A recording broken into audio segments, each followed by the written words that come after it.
കേരളത്തിലെ പുതിയ ഗവൺമെന്റ് റിസോഴ്സസിനെ പുതുതായിട്ട് കണ്ടെത്താൻ സാധിക്കുന്നവരായിരിക്കണം. അതിനനുസരിച്ചുള്ളതായ ചലഞ്ചുകളെ മനസ്സിലാക്കി വളരെ ഫാസ്റ്റായിട്ട് മൂവ് ചെയ്യാനുള്ള കഴിവ് ഉള്ളതായ MLA-മാരും ഗവൺമെന്റ് നേതൃത്വവും ആയിരിക്കണം എന്നുള്ളതാണ് എൻ്റെ ഒരു വലിയ ആഗ്രഹം.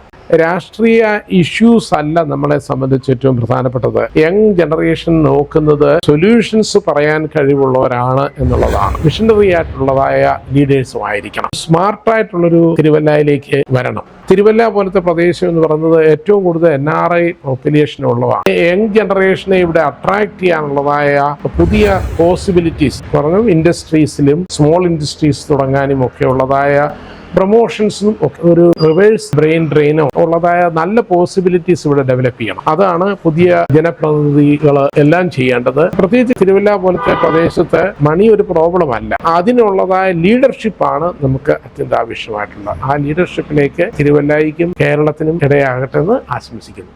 എല്ലാവരും ഒരു മാറ്റം ആഗ്രഹിക്കുന്നുണ്ട്. അതുപോലെ ഞാനും ആഗ്രഹിക്കുന്നു നമ്മുടെ നാട്ടിലൊരു മാറ്റം. അത് ഏത് പാർട്ടിക്കാരും മുന്നിൽ വന്നാലും നമ്മുടെ സമൂഹത്തിന് മുന്നോട്ട് വരാൻ പാകത്തിന് ലോകത്തിന്റെ നെറുകയിലെത്തി രീതിയിൽ നമ്മുടെ സമൂഹത്തെ വാർത്തെടുക്കാൻ പറ്റുന്ന തലമുറയാണ് നമ്മൾ ചെയ്ത് വിടേണ്ടത്. ഞാനൊരു കായിക താരം എന്ന നിലയ്ക്ക് എനിക്ക് പറയാനുള്ളത്, തിരുവല്ലയെയും പരിസര പ്രദേശങ്ങളിലും കായിക താരങ്ങളെ വാർത്തെടുക്കാൻ ഒരുപാട് സംവിധാനങ്ങളുണ്ട്. പക്ഷെ അതെല്ലാം ഇന്ന് അധപതനത്തിലേക്ക് നിൽക്കുകയാണ്. അതിനെ ഒന്ന് ഉന്നമനത്തിലേക്ക് വരുത്താനും കഴിവുള്ള ഒരു MLA നമുക്ക് വേണം. അതായത് പബ്ലിക് സ്റ്റേഡിയത്തെ നോക്കുവാണെങ്കിലും ഇന്ന് വളരെ ശോചനീയാവസ്ഥയിൽ കിടക്കുകയാണ്. ആദ്യം മുൻതൂക്കം കൊടുക്കേണ്ടത് ജനങ്ങളുടെ പട്ടിണിയും അതുപോലെ തന്നെ പ്രാഥമിക ആവശ്യങ്ങൾക്ക് കൊടുക്കുന്നത് പോലെയാണ് കായികപരമായ കാര്യങ്ങളുടെ ഉന്നമനത്തിന് വേണ്ടി പബ്ലിക് സ്റ്റേഡിയത്തിന്റെ ഒരു ഉയർച്ചയെ കൂടി നോക്കി വേണം ഇനി വരുന്ന ഭരണകർത്താവ് നമ്മുടെ തിരുവല്ലയെ നോക്കി കാണേണ്ടത്. A sound mind in A sound body എന്ന് പറയുന്നത്. ആരോഗ്യമുള്ള ശരീരത്തിലാണ് ആരോഗ്യമുള്ള മനസ്സും ഉണ്ടാകത്തുള്ളൂ. അതുകൂടെ മുന്നിൽ കണ്ടുകൊണ്ട് വേണം ഇനിയുള്ള ഭരണകർത്താവിനെ നമ്മളെ ഇലക്ട് ചെയ്ത് വിടേണ്ടത്. ഏറ്റവും ശക്തനും കരുത്തുള്ളതുമായ ഭരണകർത്താക്കളെയാണ് എല്ലാ പാർട്ടിക്കാരും മുന്നിലേക്ക് കൊണ്ടുവന്നിരിക്കുന്നത്. അതിൽ ആര് വേണമെന്ന് തീരുമാനിക്കേണ്ടത് എന്നെ പോലെയുള്ള യുവാക്കളാണ്. തിരുവല്ലയുടെ വികസനം എന്ന് പറയുമ്പോൾ നമുക്ക് ഈ കുറ്റൂര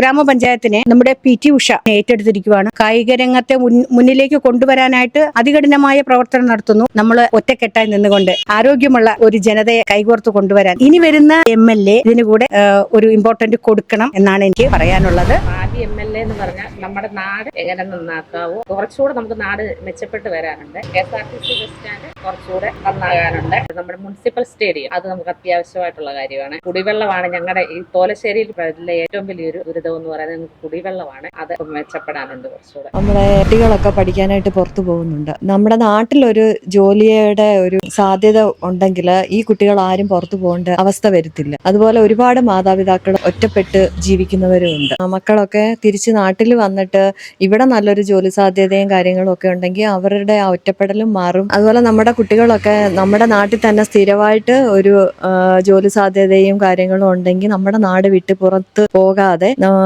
മാതാപിതാക്കൾക്ക് ഒരു കൂട്ടായിട്ട് ഇരിക്കുകയും ചെയ്യും. അന്യദേശ തൊഴിലാളികളുടെ കടന്നുകയറ്റം അതൊരു മുഖ്യ ഒരു കാര്യം തന്നെ. അവരെവിടത്തുകാരാ എങ്ങനത്തെ ആൾക്കാരാ ഒന്നും നമുക്കറിയത്തില്ല. രാത്രി ആയാലും പകലായാൽ പോലും നമ്മൾ ഒരു ഒറ്റയ്ക്ക് പോകാനായിട്ടൊരു ഇതുണ്ട്. വേറൊരു കാര്യം കൂടെ പറയാനുള്ളത് വേസ്റ്റ് മാനേജ്മെന്റ് അതൊരു അത്യാവശ്യമായ ഒരു ഘടകം കൂടിയാണ്. സ്ത്രീ സുരക്ഷയ്ക്ക് പ്രാധാന്യം കൊടുക്കുന്ന ഒരു ജനപ്രതിനിധി ആയിരിക്കണം ഇനി നമുക്ക് വരാൻ വേണ്ടി പോകുന്നത്. ഭാവിയിൽ നമുക്ക് ഒരു MLA വരുന്നത് നമുക്ക് എല്ലാ തരത്തിലും ഉപകരിക്കുന്നത് ആളായിരിക്കണം. നമ്മുടെ ശ്രീവല്ലഭ ക്ഷേത്രത്തിൽ തന്നെ ഇപ്പോൾ ഒരുപാട് പ്രശ്നങ്ങൾ ഒന്നും ആകാതെ കിടക്കുന്നു.